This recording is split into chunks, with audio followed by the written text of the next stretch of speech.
నమస్తే, welcome to hello doctor special live show. This is Madhuri. IVF అంటే ఏంటి, IVF ఎలా చేస్తారు, ఐవీఎఫ్ ఎవరికి చేస్తారు, ఐవీఎఫ్కి సంబంధించి 49లో ఎటువంటి లేటెస్ట్ ట్రీట్మెంట్స్ అందుబాటులో ఉన్నాయి తదితర విషయాలు తెలియజేయడానికి ఇవాళ స్టూడియోలో మనతో పాటు ఉన్నారు 49 నుంచి డాక్టర్ తేజస్విని గారు. వారిని అడిగి మరిన్ని విషయాలు తెలుసుకుందాం. మీరు కూడా డాక్టర్ గారితో లైవ్లో మాట్లాడాలి అనుకుంటే స్క్రీన్ పైన స్క్రోల్ అవుతున్న లైవ్ ఫోన్స్కి కాల్ చేసి మీ డౌట్స్ను క్లారిఫై చేసుకోవచ్చు. హలో డాక్టర్ గారు, నమస్తే. Hello, welcome to prime nine. Hello doctor గారు, ఈ మధ్య ఎక్కువగా వింటున్న ట్రీట్మెంట్స్లో వన్ ఆఫ్ ద ట్రీట్మెంట్స్ వచ్చేసి ఐవీఎఫ్. అసలు ఐవీఎఫ్ ట్రీట్మెంట్ అంటే ఏంటి? సో ఐవీఎఫ్ అంటే ఇన్విట్రో ఫర్టిలైజేషన్ అన్నమాట. మామూలుగా న్యాచురల్గా మన బాడీలో తీసుకున్నట్టయితే ఫర్టిలైజేషన్ అనే ప్రాసెస్ ఫాలోపియన్ ట్యూబ్స్లో జరుగుతుందన్నమాట. అలా కాకుండా మనము కొంతమంది కపుల్స్ ఎవరికైతే న్యాచురల్గా ప్రెగ్నెన్సీ రాకపోవడానికి కొన్ని స్పెసిఫిక్ రీజన్స్ అయితే ఉంటాయో వాళ్ళకి ఐవీఎఫ్ ద్వారా ప్రెగ్నెన్సీ ప్లాన్ చేయడం అనేది జరుగుతుందన్నమాట. సో ఈ ఐవీఎఫ్ పద్ధతిలో మనము ఎగ్ అండ్ స్పర్మ్ అంటే ఊసైట్ అండ్ స్పర్మ్ని బయట ఫర్టిలైజేషన్ మనం ఫెసిలిటేట్ చేయడం జరుగుతుందన్నమాట. అందుకని దీన్ని బయట కల్చర్ మీడియాలో జరుగుతుంది కాబట్టి ఇన్ విట్రో ఫర్టిలైజేషన్ అని అంటారనమాట. డాక్టర్ గారు, ఈ ఐవీఎఫ్ అనేది ఎలా చేస్తారంటారు, ఎవరికి చేస్తారంటారు? సో ఐవీఎఫ్ అనే ప్రాసెస్ మనకు తీసుకుంటే కపుల్స్కి అంటే ఆడవాళ్ళలో కొన్ని సెట్ ఆఫ్ కండిషన్స్కి మనం ఐవీఎఫ్ సజెస్ట్ చేయడం జరుగుతుంది.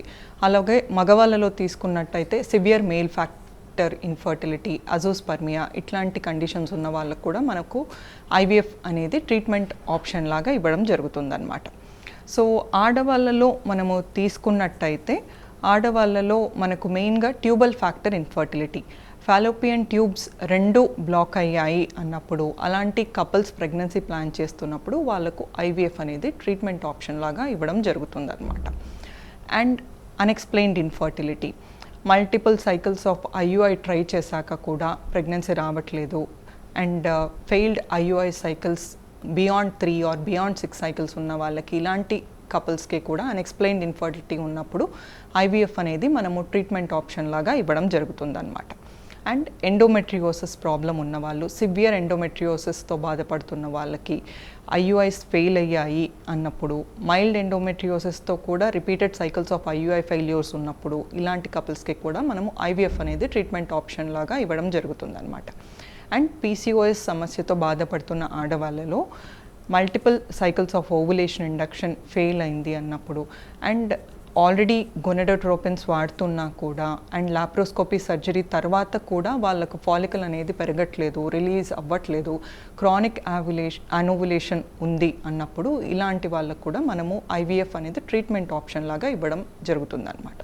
వీటన్నిటితో పాటు ఈ కండిషన్స్ ఏవి లేకపోయినా కొంతమంది కపుల్స్కి జెనెటిక్ అబ్నార్మాలిటీస్ అంటే క్రోమోజోమల్ డిసార్డర్స్ ఇలాంటివి ఉన్నప్పుడు, జీన్ డిఫెక్ట్స్ ఉన్నప్పుడు, ఇలాంటి కపుల్స్ ఆల్రెడీ ఒక జెనెటికలీ అఫెక్టెడ్ బేబీ ఉంది అన్నవాళ్ళు, లేదు అంటే కపుల్స్లో వైఫ్ ఆర్ హస్బెండ్కి ఏదన్నా నోన్ జెనెటిక్ డిసార్డర్ ఉన్నప్పుడు, ఇలాంటి కపుల్స్ ప్రెగ్నెన్సీ ప్లాన్ చేస్తున్నప్పుడు కూడా వీళ్ళకి ఎంబ్రియోస్కి జెనెటిక్ స్క్రీనింగ్ అంటే పీజీటీ అనేది మనం చేయడం ద్వారా ప్రెగ్నెన్సీ వాళ్లకు ఫెసిలిటేట్ చేస్తే ఈ జెనెటికలీ అబ్నార్మల్ ఎంబ్రియోస్ కాకుండా నార్మల్ ఎంబ్రియోస్ని మనము ఐవీఎఫ్ పద్ధతి ద్వారా వాళ్ళకు ట్రాన్స్ఫర్ చేసి హెల్దీ ప్రెగ్నెన్సీని మనం ఫెసిలిటేట్ చేయడం అనేది జరుగుతుందన్నమాట. డాక్టర్ గారు, సంతానాలని సమస్య ఉన్న ప్రతి ఒక్కరికి కూడా ఈ ఐవీఎఫ్ ట్రీట్మెంట్ అనేది సజెస్ట్ చేస్తూ ఉంటారా? సో ఇందాక నేను చెప్పినట్టు ఐవీఎఫ్ అనేది మనము అందరికీ సజెస్ట్ చేయమన్నమాట. సో బేసిక్గా యాజ్ ఎ కపుల్ ఇప్పుడు వైఫ్ అండ్ హస్బెండ్ని ఎవాల్యుయేట్ చేసి ఓన్లీ స్పెసిఫిక్ ఇండికేషన్ ఉంది అన్న కపుల్స్కే మనము ఐవీఎఫ్ అనేది ట్రీట్మెంట్ ఆప్షన్ లాగా ఇవ్వడం జరుగుతుంది. అండ్ డాక్టర్ గారు, ఐవీఎఫ్ చేస్తే ఖచ్చితంగా ప్రెగ్నెన్సీ వస్తుందంటారా? So IVF process success rate అనేది మనకు మెయిన్గా తీసుకుంటే ఆడవాళ్ళ వయస్సు మీద డిపెండ్ అయి ఉంటుంది అన్నమాట. సో ఆడవాళ్ళ వయసు పెరిగే కొద్దీ బియాండ్ 35 ఎస్పెషల్లీ మనకు ఫాలికల్ నెంబర్స్ అంటే ఎగ్ నెంబర్స్ అనేది ఓవేరియన్ రిజర్వ్ మన బాడీలో తగ్గడం అనేది జరుగుతుందన్నమాట. దీనితో పాటు బియాండ్ 35 మనకు అన్యూప్లాయిడీ అంటే ఎగ్లో క్రోమోజోమల్ అబ్నార్మాలిటీస్ ఉండే ఛాన్సెస్ ఎక్కువగా ఉంటాయి అన్నమాట. So IVF process success rate అనేది మనకు యాజ్ ఎ కపుల్ ఆడవాళ్ళలో చూసుకున్నట్టయితే ఆడవాళ్ళ వయసు మీద డిపెండ్ అయి ఉంటుంది, వాళ్ళ ఓవేరియన్ రిజర్వ్ అంటే వాళ్ళ ఎగ్ నెంబర్స్ ఎలా ఉన్నాయి అనే దాన్ని బట్టి ఉంటుంది. అండ్ ఇంకా అసోసియేటెడ్ ఫ్యాక్టర్స్ ఏమన్నా ఉన్నాయా అంటే ఎండోమెట్రియోసిస్ ఇలాంటి సమస్యలు ఏమన్నా ఉన్నాయా అనే దాన్ని బట్టి కూడా మనకు ఐవీఎఫ్ ప్రాసెస్ సక్సెస్ రేట్ అనేది డిపెండ్ అయి ఉంటుంది అనమాట. అలాగే మగవాళ్ళలో తీసుకున్నట్టయితే ఒక బేసిక్ సెమెన్ అనాలిసిస్ చేయించుకోవడం అనేది చాలా ఇంపార్టెంట్ అనమాట. సో ఈ సెమెన్ అనాలిసిస్ బేసిక్ పారామీటర్స్ ఎలా ఉన్నాయి అనే దాన్ని బట్టి కూడా మనకు IVF process success rate depend అయి ఉంటుంది అన్నమాట. So success rate for a couple going for IVF it depends on both the wife and husband అనమాట. డాక్టర్ గారు, సక్సెస్ రేట్ పెరగడానికి ఐవీఎఫ్ ట్రీట్మెంట్లో చూస్తే ఎటువంటి జాగ్రత్తలు తీసుకుంటూ ఉంటారు? సో ఐవీఎఫ్ ట్రీట్మెంట్ మనము యాజ్ ఎ కపుల్ ఒక బేసిక్ ఎవాల్యుయేషన్ చేయించుకొని ఏదైనా ఫ్యాక్టర్ ఐడెంటిఫై అయింది అన్నప్పుడు ఆ ఫ్యాక్టర్కి తగ్గట్టు ఐవీఎఫ్ ట్రీట్మెంట్ సజెస్ట్ చేసినట్లయితే మనము దాన్ని డిలే చేయకుండా ఆడవాళ్ళు బిఫోర్ 35 ప్రెగ్నెన్సీ ప్లాన్ చేసుకుంటే కొంచెం మనకు అవుట్కమ్ బెటర్గా ఉండే ఛాన్సెస్ ఉంటాయన్నమాట. దీంతోపాటు ఒక హెల్దీ బ్యాలెన్స్డ్ డైట్ తీసుకోవడం ద్వారా అండ్ రొటీన్ ఎక్సర్సైజ్ని మన డైలీ షెడ్యూల్లో ఇంక్లూడ్ చేయడం ద్వారా మనకు మన జనరల్ హెల్త్ ఇంప్రూవ్ అవుతుంది. కాబట్టి దీంతోపాటు కొంచెం మనకు వెయిట్ అనేది కూడా కంట్రోల్లో పెట్టుకోవడం చాలా ఇంపార్టెంట్ అనమాట. సో మనము ఓవర్ వెయిట్ లేదా ఒబీస్ ఉన్నట్లయితే మనం వెయిట్ రిడక్షన్ ప్లాన్ చేశాక ఐవీఎఫ్ ప్లాన్ చేస్తే మనకు ఐవీఎఫ్ అవుట్కమ్స్ అనేది కూడా బెటర్గా ఉండే ఛాన్స్ ఉంటుంది అనమాట. డాక్టర్ గారు, అసలు ఐసీఎస్ఐ అంటే ఏంటి? ఐసీఎస్ఐకి ఐవీఎఫ్ ఉన్న డిఫరెన్షియేషన్ ఏంటంటారు? సో ఐవీఎఫ్ అంటే in vitro fertilization. In vitro ఫర్టిలైజేషన్లో మనము ఫాలికల్స్ అనేది పెరగడానికి కొన్ని ఇంజెక్షన్స్, గొండోట్రోపిన్ ఇంజెక్షన్స్ అనేది ఇవ్వడం జరుగుతుందన్నమాట.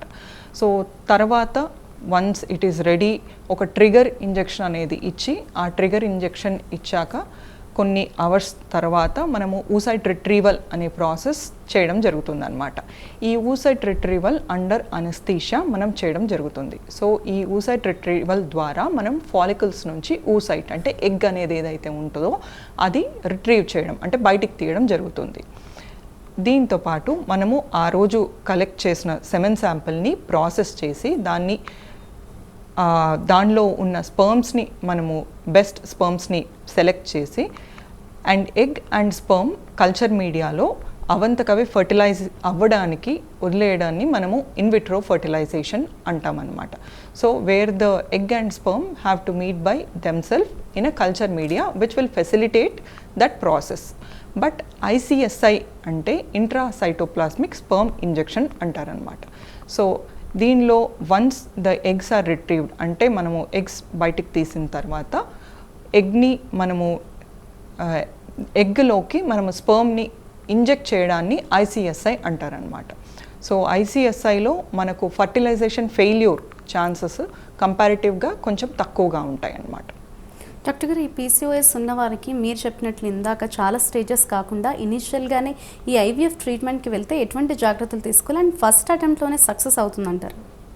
సో ఈ ఐవీఎఫ్ ప్రాసెస్ అవుట్కమ్ అనేది మనకు మెయిన్గా ఆడవాళ్ళ వయసు మీద డిపెండ్ అయి ఉంటుంది. అండ్ పీసీఓఎస్ సమస్యతో బాధపడుతున్న వాళ్ళలో మనము వయసును బట్టి అండ్ మెయిల్ పార్ట్నర్ ఎవాల్యుయేషన్ అంటే హస్బెండ్ ఎవాల్యుయేషన్ అయ్యాక ఇంకేమైనా ఫ్యాక్టర్స్ ఐడెంటిఫై అయ్యాయి అన్నట్టంటే ఒకవేళ దానికి స్పెసిఫిక్గా ఐవీఎఫ్ ఇండికేట్ అవుతుంది అన్నట్టంటేనే ఐవీఎఫ్ సజెస్ట్ చేయడం జరుగుతుంది.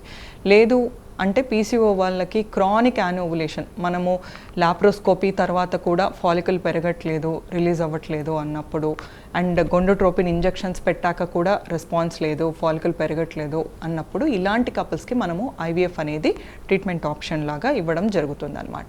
సో పీసీఓఎస్ సమస్యతో బాధపడుతున్న వాళ్ళు ఐవీఎఫ్ ప్రెగ్నెన్సీ ప్లాన్ చేస్తున్నట్లయితే వెయిట్ రిడక్షన్ అనేది చాలా ఇంపార్టెంట్ అనమాట. పీసీఓలో కూడా మనకు ఒబీస్ పీసీఓ అని ఒక ప్రోటోటైప్ ఉంటుంది అనమాట. వీళ్ళకి వాళ్ళ బాడీ వెయిట్, బాడీ బిఎంఐని కంట్రోల్లో పెట్టుకోవడం అనేది ఇంపార్టెంట్ అనమాట. వాళ్ళ ఉన్న వెయిట్లో అట్లీస్ట్ ఒక 5 to 10% రెడ్యూస్ చేసినా వాళ్ళు దాని ఫర్టిలిటీ అవుట్కమ్ మీద ఎఫెక్ట్ చూపించే ఛాన్స్ ఉంటుంది అనమాట. ఓకే డాక్టర్ గారు, మరిన్ని విషయాలు డిస్కస్ చేసే ముందు కాలర్తో మాట్లాడదాం. చెన్నై నుంచి జోష్న గారు లైన్లో ఉన్నారు. నమస్తే జోష్న గారు, మీ డౌట్ గురించి డాక్టర్ గారితో మాట్లాడండి. Good afternoon madam. Good afternoon మా, చెప్పండి. నాకు లాస్ట్ టైం పీసీఓడి ఉందని చెప్పారు మేడం. ఓకే. అయితే ఇంకా తర్వాత ఇప్పుడు చెక్ చేసినప్పుడు క్లియర్ గానే ఉంది అని చెప్పారు. స్కానింగ్ చేసి డైటింగ్ చేశాను, వెయిట్ లాస్ కూడా అయ్యాను నేను. ఇంకా తర్వాత మా హస్బెండ్ చెక్ చేస్తే స్టోమ్ కౌంట్ చాలా తక్కువ ఉంది, 1 మిలియనే ఉంది అని అన్నారు. అయితే ఐయుఐ కానీ ఐవీఎఫ్ కానీ చేయించుకోవచ్చు మీరు అని అన్నారు.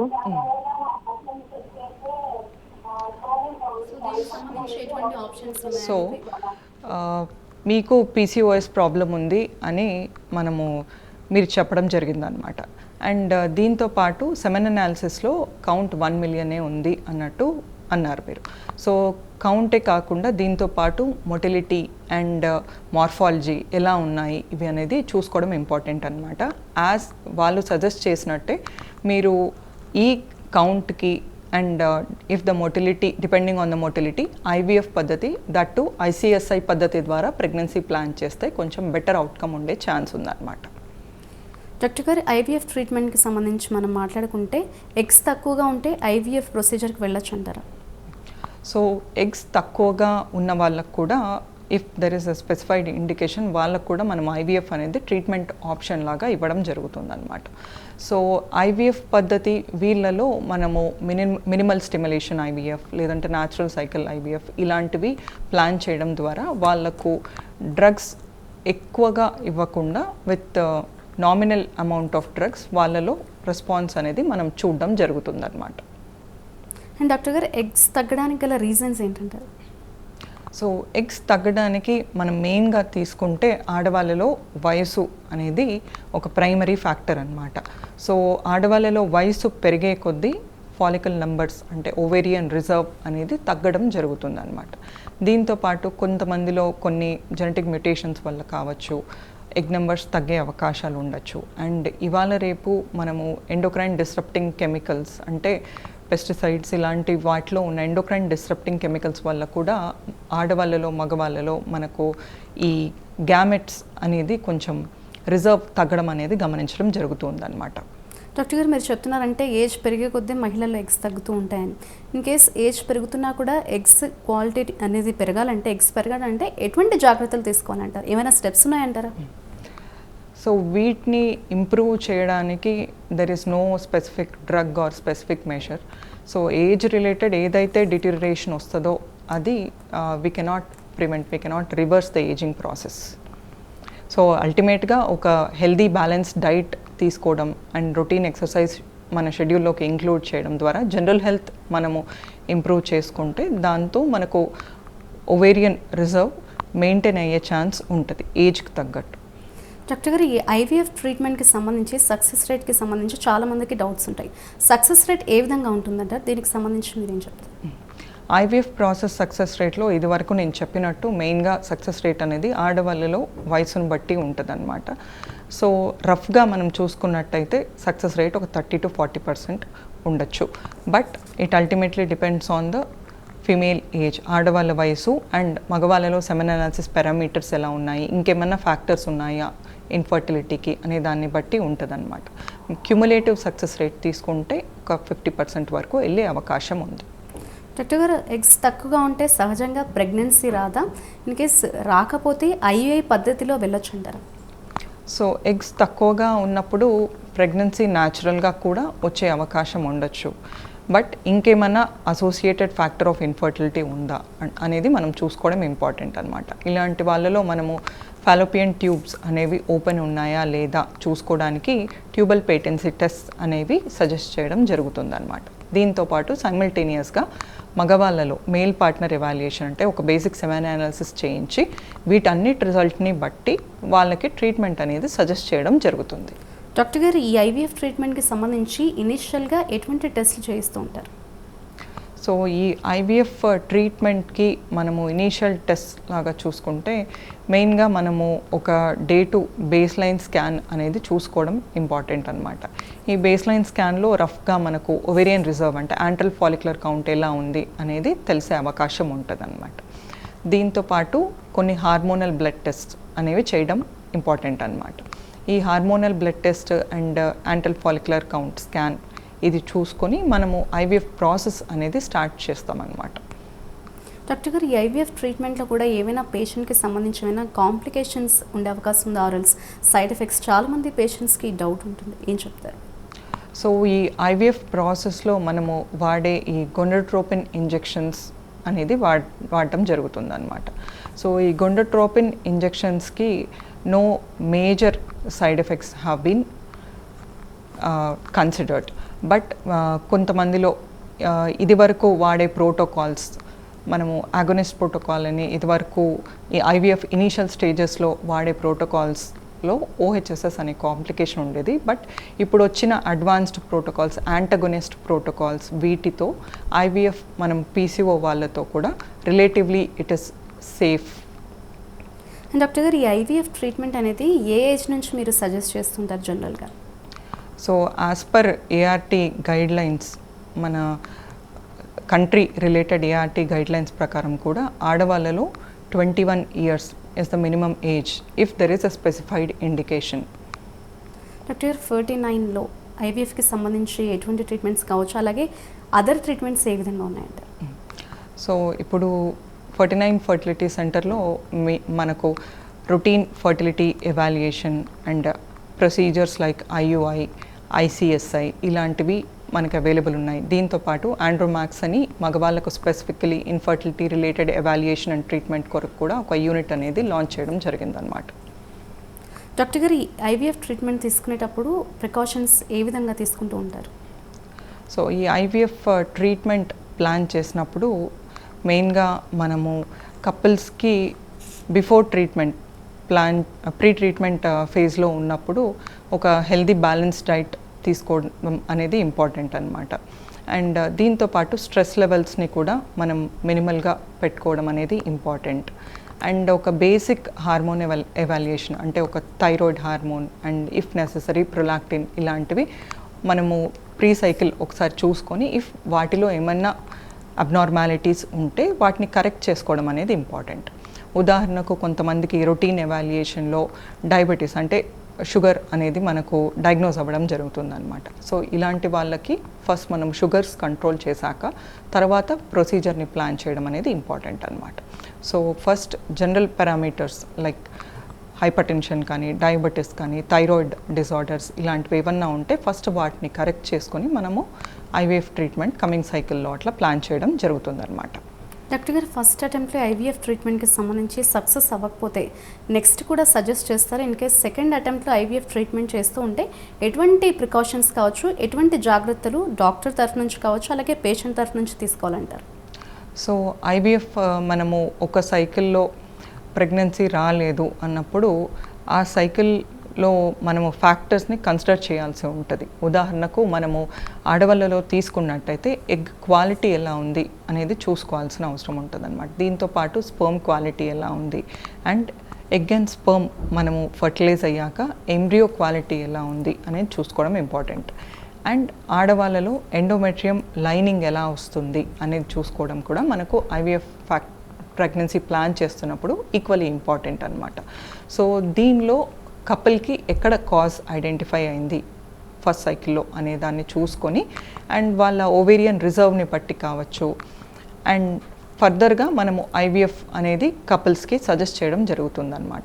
సో సెకండ్ సైకిల్ అలా ప్లాన్ చేస్తున్నప్పుడు మనం ఫస్ట్ సైకిల్ అవుట్కమ్ని బట్టి అండ్ అందులో మనం ఫ్యాక్టర్స్ ఏమన్నా ఐడెంటిఫై చేసాము అంటే వాటిని కరెక్ట్ చేసుకుంటూ సబ్సిక్వెంట్ సైకిల్ అనేది ప్లాన్ చేయడం జరుగుతుంది. కొంతమందికి ఐవీఎఫ్ సైకిల్లో ఉదాహరణకి ఒకటే ఎంబ్రియో వచ్చింది అన్న వాళ్ళకి, ఇలాంటి వాళ్ళకు కూడా ఎంబ్రియో పూలింగ్ అనే ఆప్షన్ కూడా ఇవ్వడం అనేది జరుగుతుందన్నమాట. డాక్టర్ గారు, మరో కాల్ ఉన్నారు గోదావరి నుంచి మానస గారు, వారితో మాట్లాడదాం. నమస్తే మానస గారు, మీ డౌట్ గురించి డాక్టర్ గారితో మాట్లాడండి. హలో హలో, చెప్పండమ్మా. మేడం, నాకు పీసీఓస్ ఉన్నాయని చెప్పారు, అయితే ల్యాబ్ చేసారు మేడం. హలో మానస గారు, మీ డౌట్ ఏంటో? పీసీఓఎస్ ఉందన్నారు మేడం చెప్పారు, తర్వాత ల్యాప్రోస్కోపీ చేశారు మేడం. లాప్రోస్కోపీ అయిపోయింది. అయింది మేడం. ఇప్పుడు అయినా ఐవీఎఫ్ కూడా ట్రీట్మెంట్ గురించి మీరు అడగాలనుకుంటున్నారా మానస గారు? డైరెక్ట్గా చెప్పండి మీ డౌట్ ఏంటో. లాప్రోస్కోప్ చేసినా కూడా అవ్వట్లేదు మేడం. లాప్రోస్కోపీ అయ్యి ఎన్ని మంత్స్ అయిందండి? 3 months మేడం. ఓకే. సో యూజువల్గా ఏంటి అంటే లాప్రోస్కోపీ అయ్యాక మనము ఓవులేషన్ ఇండక్షన్ పద్ధతి ద్వారా కావచ్చు, ఫాలికల్ పెరుగుతుందా లేదా అనేది మనము ఫాలిక్యులర్ స్కాన్స్ చేసుకుంటూ మీకు మెడిసిన్స్ అంటే ఓరల్ మెడికేషన్ కావచ్చు, కొంతమందిలో ఓరల్ మెడికేషన్తో రెస్పాన్స్ రావట్లేదు అంటే ఇంజెక్టబుల్ మెడికేషన్ కూడా పెట్టాల్సిన అవసరం రావచ్చు. సో ఈ మెడికేషన్ ఇస్తూ మనం ఫాలిక్యులర్ స్కాన్స్ చేయాల్సిన అవసరం ఉంటుందన్నమాట.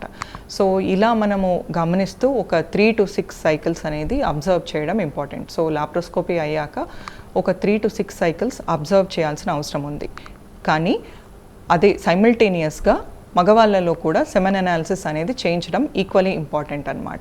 అండ్ ఇది లాప్రోస్కోపీ పద్ధతి మీకు ఆల్రెడీ అయింది అన్నారు కాబట్టి లాప్రోస్కోపీలో ఫాలోపియన్ ట్యూబ్స్ అంటే ట్యూబ్లు ఓపెన్ ఉన్నాయా లేదా అనేది చూసుకోవడం కూడా ఇంపార్టెంట్. సో ట్యూబ్స్ ఓపెన్ ఉండి సెమెన్ అనాలిసిస్ నార్మలే ఉంది అలాంటి పక్షంలో ఇంకొక 3 months with ovulation induction follicular scans చేసుకుంటూ మానిటర్ చేసుకుంటూ ప్రెగ్నెన్సీ ప్లాన్ చేయొచ్చు అనమాట.